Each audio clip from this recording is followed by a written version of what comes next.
আসসালামু আলাইকুম প্রিয় দর্শক, আশা করছি আল্লাহর অশেষ রহমতে আপনারা সবাই ভালো আছেন। ছোট্ট একটা ইসলামিক ভিডিও নিয়ে আপনাদের সামনে হাজির হলাম। আশা করছি ভিডিওটি শেষ পর্যন্ত দেখবেন। রিজিকের দুয়ার খোলার আগে মানুষ 3টি পরীক্ষার সম্মুখীন হয়। নাম্বার 1, আপনি অনেক খাটবেন কিন্তু ফল পাবেন না। তখন বুঝবেন আপনার একটা চেষ্টায় কিচ্ছু হয় না, যদি না আল্লাহ চান। নাম্বার 2, যাদের সবচেয়ে বেশি বিশ্বাস করবেন তারাই আপনাকে ধোঁকা দেবে। তখন বুঝবেন আল্লাহ ছাড়া আসলে আর কেউ আপনার আপন নয়।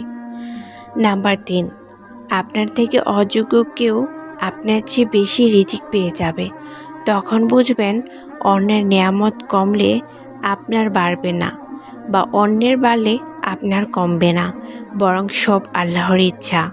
আপনি সর্বোচ্চ চেষ্টা করবেন কাঙ্ক্ষিত ফলাফল অর্জন করার জন্য, কিন্তু তারপরও আপনি বারবার ব্যর্থ হবেন।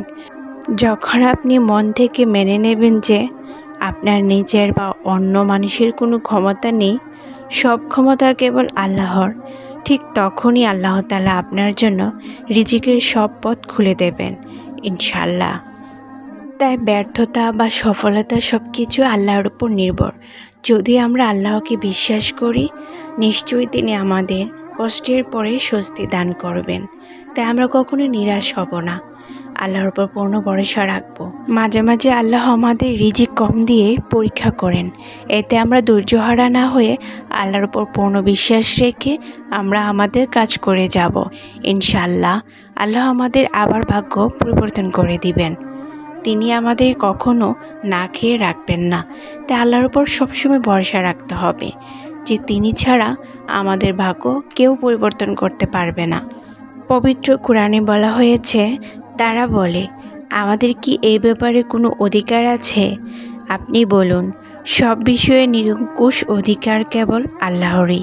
সূরা আলী ইমরান আয়াত 154।